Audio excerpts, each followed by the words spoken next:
তো বন্ধুরা 2026 সালে প্রায় শেষ মুহূর্তে এসে যদি আপনি ভাবছেন 18 থেকে 20,000 টাকার মধ্যে একটি নতুন স্মার্টফোন কিনবেন, তাহলে আজকের এই ভিডিওটা একদম আপনার জন্যই। এবার সবাই তো আর এক ধরনের ফোন চান না, কেউ চান দুর্দান্ত গেমিং পারফরমেন্স, কেউ চান সেরা ক্যামেরা, আবার কেউ এমন একটি অলরাউন্ডার ফোন খুঁজছেন যেটা অনেকদিন নিশ্চিন্তে ব্যবহার করা যাবে, ভালো সফটওয়্যার আপডেটও পাওয়া যাবে। তাই সবার চাহিদার কথা মাথায় রেখে আজকের এই লিস্টটা তৈরি করেছি। 18 থেকে 20,000 টাকা বাজেটের মধ্যে আমি মোট 4টি স্মার্টফোন সিলেক্ট করেছি, আর 4টি ফোনই রয়েছে 4 রকমের বিশেষত্ব: ক্যামেরা, ব্যাটারি, ডিসপ্লে আর পারফরমেন্স। আর একটি থাকবে একদম ওভারঅল বেস্ট। কোন ফোন সেটা বলবো কোন ফোনটা কার জন্য সবচেয়ে ভালো হবে, কোনটা কিনলে আপনার টাকার সঠিক মূল্য পাবেন, সবকিছু আজকে ভিডিওতে বিস্তারিত বলবো। শুধু ফোনগুলো ভালো দিকই নয়, খারাপ দিকগুলো খোলাখুলি তুলে ধরবো, যাতে ফোন কেনার পর কোনো ধরনের আফসোস বা রিগ্রেট করতে না হয় আপনাকে। এছাড়াও এই ফোনগুলো সবথেকে কম দামে কোথা থেকে কিনবেন সেটাও ভিডিওর মধ্যেই বলে দেবো। শুধু একটা রিকোয়েস্ট, এটা কোনো স্পন্সর ভিডিও নয়, তাই ভিডিওটা যদি আপনাদের ভালো লাগে তাহলে একটি লাইক করে আমাদের চ্যানেলটি সাবস্ক্রাইব করে দিবেন। তো চলুন আর কথা না বাড়িয়ে শুরু করা যাক আজকের ভিডিও। তো যাদের বাজেট 18,000 টাকার মধ্যে আর এই বাজেটেই মূলত গেমিং এর জন্য একটি ফোন খুঁজছেন, তাদের জন্য আমার সাজেশন হবে ভিভো T2X 5G। নাম শুনে হয়তো অনেকে ভাবছেন এটা তো অনেক পুরনো ফোন, কিন্তু বিশ্বাস করুন এই বাজেটে গেমিং পারফরমেন্সের দিক থেকে ফোনটা এখনো দুর্দান্ত একটি অপশন। বিশেষ করে যারা BGMI, free fire, call of ডিউটির মোবাইলের মতো অন্যান্য জনপ্রিয় গেম খেলেন, তাদের জন্য এই ফোনটা একদম ভ্যালু ফর মানি। প্রথমে যদি পারফরমেন্সের কথা বলি, এখানে রয়েছে MediaTek Dimensity 6020 5G প্রসেসর। এই চিপসেটটা ডেইলি ইউজের পাশাপাশি গেমিং এও খুব ভালো পারফরমেন্স দেয়। ল্যাগ বা হিটিং মানে খুব কমই অনুভব করবেন। আর এই বাজেটে গেমিং এক্সপিরিয়েন্স সত্যি খুবই ভালো। র্যাম স্টোরেজের দিক থেকেও ফোনটা বেশ ভালো, 4GB, 6GB এবং 8GB র্যাম ভ্যারিয়েন্ট পাওয়া যায়। এছাড়াও রয়েছে এক্সটেন্ডেড র্যাম সাপোর্ট, ফলে প্রয়োজনে ভার্চুয়াল র্যাম ব্যবহার করতেও পারবেন। স্টোরেজ হিসাবে রয়েছে 128GB, আর চাইলে মাইক্রো এসডি কার্ড ব্যবহার করে 1TB পর্যন্ত স্টোরেজ বাড়িয়ে নেওয়ার সুবিধাও রয়েছে। भाई साहब कुछ ज्यादा नहीं हो गया? না ভাই সত্যি এটা, তাই স্টোরেজ নিয়েও খুব একটা চিন্তা করতে হবে না। ডিসপ্লের কথা বললে এখানে রয়েছে 6.58 ইঞ্চিস ফুল HD plus IPS LCD display. হ্যাঁ, এটা অ্যামোলেড নয়, কিন্তু এই বাজেটে ডিসপ্লে কোয়ালিটি যথেষ্ট ভালো। ভিডিও দেখা, সোশ্যাল মিডিয়া স্ক্রল কিংবা গেমিং সবকিছুতে ভালো একটা অভিজ্ঞতা পাবেন। ব্যাটারির দিক থেকেও ফোনটা আপনাকে নিরাশ করবে না। এখানে রয়েছে 5000 mAh এর বড় ব্যাটারির সঙ্গে 18 ওয়াটের ফাস্ট চার্জিং স্পিড খুব বেশি না হলেও বাজেট অনুযায়ী একেবারে ঠিকঠাক বলা যায়। কানেক্টিভিটির কথা বললে এখানে 5G ডুয়েল সিম সাপোর্ট, ওয়াইফাই, ব্লুটুথ এবং প্রয়োজনীয় আধুনিক কানেক্টিভিটি ফিচার্স রয়েছে। তাই ভবিষ্যতের কথা চিন্তা করেও ফোনটা ভালো একটি চয়েস। সবশেষে যদি আমার মতামত জানতে চান, তাহলে বলবো যদি আপনার বাজেট 18,000 টাকার মধ্যে হয় এবং আপনার প্রথম অগ্রাধিকার হয়ে থাকে গেমিং, তাহলে ভিভো T2X 5G অবশ্যই আপনার শর্ট লিস্টে থাকা উচিত। এই প্রাইস রেঞ্জে পারফরমেন্স, ব্যাটারি আর ওভারঅল এক্সপিরিয়েন্স মিলিয়ে এটা এখন অন্যতম সেরা ভ্যালু ফর মানি স্মার্টফোন। তাই ফোনটা একবার অবশ্যই দেখে নিতে পারেন। আমার বিশ্বাস এই বাজেটে ফোনটা আপনাকে হতাশ করবে না। তো প্রাইসটা যদি আপনাদেরকে দেখিয়ে দিই, যারা বাংলাদেশ থেকে দেখছেন তারা আপনারা এই ওয়েবসাইটে গিয়ে দেখতে পারেন, mobiledokan.com। এখানে আপনারা 19,700 টাকা মানে 20,000 টাকার আশেপাশে পেয়ে যাবেন বেস্ট ভ্যারিয়েন্ট। এছাড়া আপনি এখানে আরেকটা ওয়েবসাইট পেয়ে দেখতে পাবেন, এখানে যাবেন, এখানে গিয়ে দেখতে পারেন, এখানে আপনারা 18,000 টাকার মধ্যে পেয়ে যাবেন বেস্ট ভ্যারিয়েন্ট। তো চাইলে আপনারা এখানে গিয়ে তাদের সাথে কথা বলে খুব সহজে নিতে পারেন। এবার যদি আপনার বাজেট হয়ে থাকে 19 থেকে 20,000 টাকার মধ্যে, আর এই বাজেটে এমন একটি ফোন চান যেখানে ভালো ক্যামেরা, সুন্দর ডিসপ্লে, ভালো ব্যাটারি আর প্রিমিয়াম বিল্ড কোয়ালিটি সবকিছুই দারুণ কম্বিনেশন পাবেন, তাহলে আমি বলবো একবার অবশ্যই Motorola G45 5G কে দেখে নিতে পারেন। এখন অনেকে হয়তো বলবেন, ভাই মোটরোলার ফোনে তো অনেক সমস্যা, এমন কথা আপনারা বিভিন্ন জায়গায় শুনে থাকবেন, কিন্তু আমি বলবো যদি আপনার প্রথম প্রায়োরিটি হয়ে থাকে ক্যামেরা, ডিসপ্লে আর ওভারঅল এক্সপিরিয়েন্স, তাহলে এই ফোনটা আপনাকে হতাশ করবে না। প্রথমে ডিজাইনের কথা যদি বলি, ফোনটা দেখতে একদম প্রিমিয়াম, হাতে নিলে দারুণ একটা ফিল পাবেন।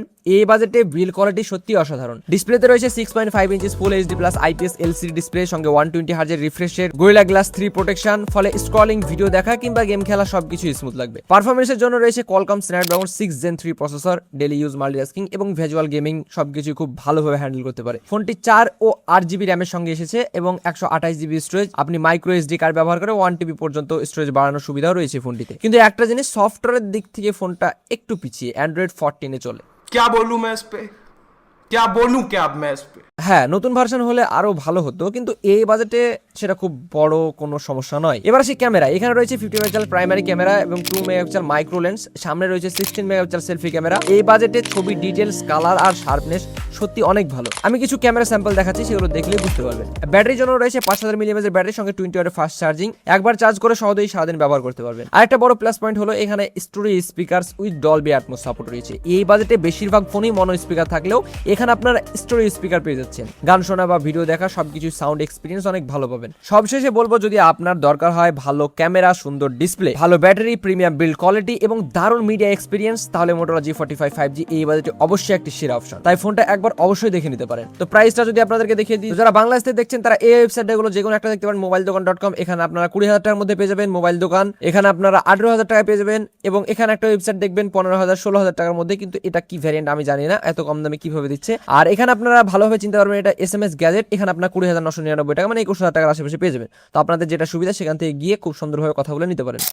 তো বন্ধুরা, এবার যদি আপনারা এমন একটি ফোন চান যেটা আজ কিনে অন্তত 4 থেকে 5 বছর নিশ্চিন্তে ব্যবহার করতে পারবেন, তাহলে এই ফোনটা অবশ্যই একবার দেখে নিতে পারেন। ফোনটার কথা বলার আগে একটা ছোট্ট কথা বলি। প্রথমেই বললাম, এই ভিডিওটি কোনো ধরনের স্পন্সর করা নয়। অনেক রিসার্চ আর তুলনা করার পরে আমরা ফোনগুলো সিলেক্ট করি, যাতে আপনারা নিজেদের কষ্টের টাকায় নিজের চাহিদা অনুযায়ী সঠিক ফোনটি বেছে নিতে পারেন এবং ভুল ফোন কিনে টাকাটা নষ্ট না হয়। তাই যদি ভিডিওটা আপনার একটু হলেও হেল্পফুল মনে হয়ে থাকে, তাহলে যারা এখনো সাবস্ক্রাইব করেননি অবশ্যই সাবস্ক্রাইব করে বেল আইকনটি অন করে রাখবেন। এবার আসি 1 নম্বর ফোনটির কথায়। 1 নম্বরে ফোনটা হচ্ছে স্যামসাং গ্যালাক্সি F70 5G। কেন বলছি? প্রথম কারণ, ফোনটি অ্যান্ড্রয়েড 16 এর সঙ্গে আসে এবং সবচেয়ে বড় বিষয় হলো 6 বছরে ওএস ও সিকিউরিটি আপডেট পাবেন। এই বাজেটে এটা সত্যি একটা বড় প্লাস পয়েন্ট। প্রথমে যদি ডিজাইনের কথা বলি, ফোনটার ডিজাইন একদম ক্লিন, সিম্পল আর প্রিমিয়াম। অযথা বেশি চকচকে বা ওভার ডিজাইন নয়, হাতে নিলেই দারুণ একটা ফিল পাবেন। আর পিছন থেকেও দেখতে বেশ সুন্দর লাগে। ডিসপ্লে দিকে রয়েছে 6.7 ইঞ্চি ফুল HD প্লাস ডিসপ্লে, সঙ্গে 120 হার্জের রিফ্রেশ রেট পেয়ে যাচ্ছেন, 800 নিটস পর্যন্ত পিক ব্রাইটনেস, ফলে রোদেও ডিসপ্লে ভালোভাবে দেখা যায়। এছাড়াও রয়েছে IP64 dust and slap resistance, যা দৈনন্দিন ব্যবহারে বাড়তি নিরাপত্তা দেবে। পারফরম্যান্সের জন্য এখানে রয়েছে MediaTek Dimensity 6300 octa-core processor. Facebook, Instagram, YouTube, multitasking কিংবা নরমাল থেকে মাঝারি গেমিং সবকিছু বেশ স্মুথ ভাবে করতে পারবেন। ফোনটি 4GB ও 6GB র্যাম সঙ্গে 128GB স্টোরেজ ভ্যারিয়েন্ট পাওয়া যায়। আর মাইক্রো SD কার্ডের মাধ্যমে 2TB পর্যন্ত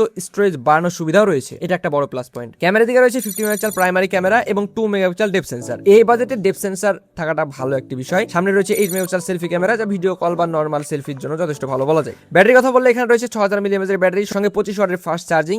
একবার চার্জের দীর্ঘ সময় নিশ্চিন্তে ব্যবহার করতে পারবেন। কানেক্টিভিটির দিক থেকে কোনো কমতি নেই। 5G, ওয়াইফাই, ব্লুটুথ 5.4 সহ মানে প্রয়োজনীয় সব ফিচার্সই রয়েছে। সবশেষে যদি আমার মতামত জানতে চান, তাহলে আমি বলবো, যদি আপনার প্রথম প্রায়োরিটি হয় দীর্ঘদিন সফটওয়্যার আপডেট, ভালো ব্যাটারি, সুন্দর ডিসপ্লে এবং একটি নির্ভরযোগ্য অলরাউন্ডার ফোন, তাহলে স্যামসাং গ্যালাক্সি F70 5G এই বাজেটে নিঃসন্দেহে অন্যতম সেরা অপশন। আর যদি এর থেকে একটু আপগ্রেডেড ভ্যারিয়েন্ট নিতে চান, তাহলে গ্যালাক্সি F70 Pro 5G টাও দেখে নিতে পারেন। দামটা একটু বেশি, কিন্তু সেগমেন্ট অনুযায়ী খুব ভালো একটি চাই। আমার মতে দীর্ঘমেয়াদে ব্যবহার করার জন্য স্যামসাং গ্যালাক্সি F70 5G অবশ্যই শর্ট লিস্টে রাখবেন। তো এই ফোনটা যদি আপনাদেরকে প্রাইসটা দেখিয়ে দিই, যারা বাংলাদেশ থেকে দেখছেন তারা এখানে আপনারা এই ওয়েবসাইটটা গিয়ে দেখতে পারেন, মোবাইল দোকান। এখানে বা mobiledokan.com, আপনারা যে কোনো দুটোর মধ্যে একটা ওয়েবসাইট দেখতে পারেন। আমি এটা দেখাচ্ছি, মোবাইল দোকান 128GB ভ্যারিয়েন্ট, খুব সহজে আপনারা 19,000 টাকার মধ্যে পেয়ে যাবেন। তো এখানে তাদের সাথে কথা বলবেন, খুব সহজে নিয়ে নেবেন। এবার যাওয়ার আগে বন্ধুরা একটা ইম্পর্টেন্ট কথা বলে রাখি, আমি আজকে যেসব ফোনের কথা বলেছি প্রতিটি ফোনের দাম ভিডিওর মধ্যেই দেখিয়ে দিয়েছি। তাই দয়া করে এমন কমেন্ট করবেন না, ভাই এই ফোনের দাম তো অনেক বেশি, এত কম দামে কোথায় পেলেন। মনে রাখবেন, স্মার্টফোনের দাম প্রতিনিয়ত কম বা বেশি হতে পারে।